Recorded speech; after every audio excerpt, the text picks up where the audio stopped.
અને એમાંય માતાઓ અને બહેનો કે જેના લગ્ન થઈ જાય, વિવાહ થઈ જાય, એ પછી તો એનો પહેલો ધર્મ એ છે કે પરિવારની સેવા કરવી.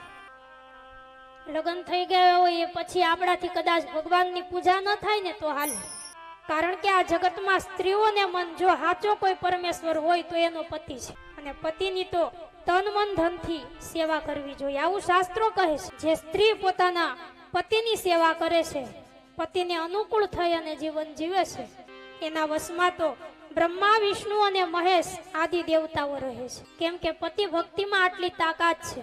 જે સ્ત્રી પોતાના પતિની સેવા કરે, પરિવારની સેવા કરે, એના વશમાં તો ભગવાન પણ રહે છે.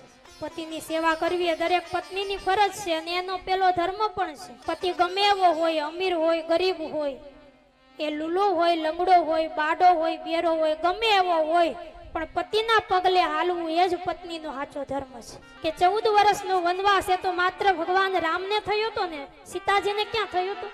એ ભગવાન રામને કહ્યું છે કે પ્રભુ, જ્યારથી મારા પિતાએ મારો હાથ એ તમારા હાથમાં દીધો, ત્યારથી તમારા સુખમાં સુખ અને તમારા દુઃખમાં દુઃખ મેં માની લીધું છે.